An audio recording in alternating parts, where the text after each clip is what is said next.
So, with a multitude of information readily available online, more and more parents are using online search tools for answers related to their baby's nutrition and feeding.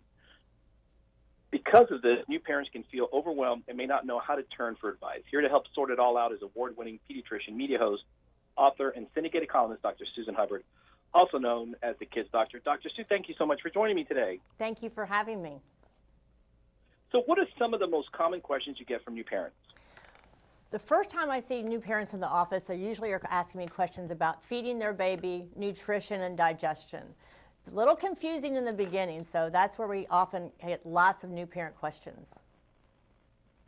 So what can parents do to ease babies' digestive problems? I guess that's a big problem, huh?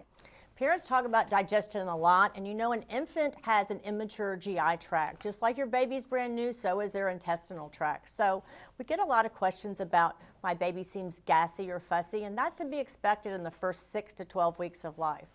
That's one reason I partnered up with Similac, because they have a good resource for you to go online and get some information.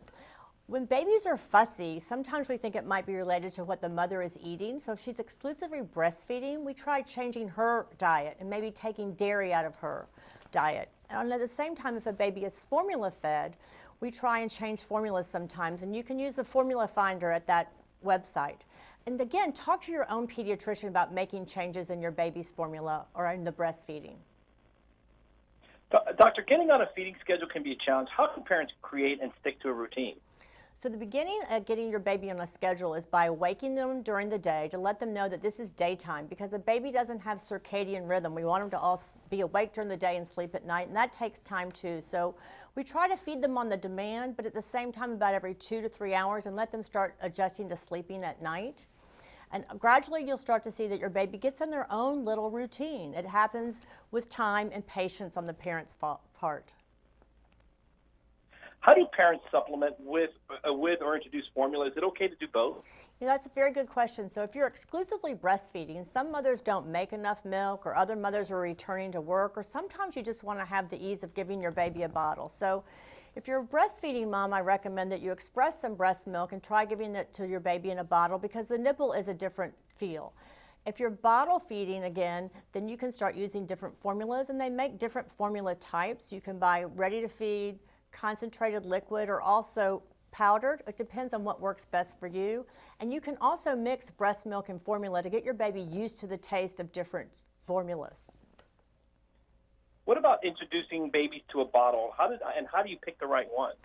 Picking bottles can be daunting. There's so many choices. So I would go with 1 or 2, and I would pick bottles that are easy to clean and make your life easy. Again, try your baby with a different nipple and see which one they prefer, and then stick with that. And when you start bottle feeding, again, you can mix breast milk with formula if that's easier to start to get your baby used to taking a bottle. There's always some confusion about when to introduce solid foods. What is your recommendation on when and how to do this? The American Academy of Pediatrics recommends that we begin solid foods between 5.5 and 6 months of age. And if you've watched your baby's cues, you notice that they're starting to sit up.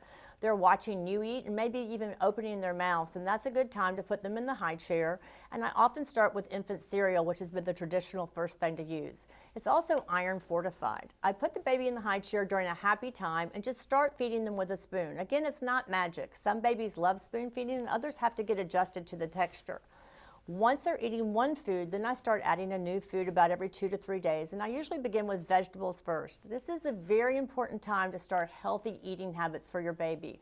And you want to try all sorts of different mushy and pureed foods, because you'll be amazed what your baby will eat. Even things that you might not like, they will like. So try spinach, different kinds of beans, prunes, mangoes, anything that you can mash is fair game.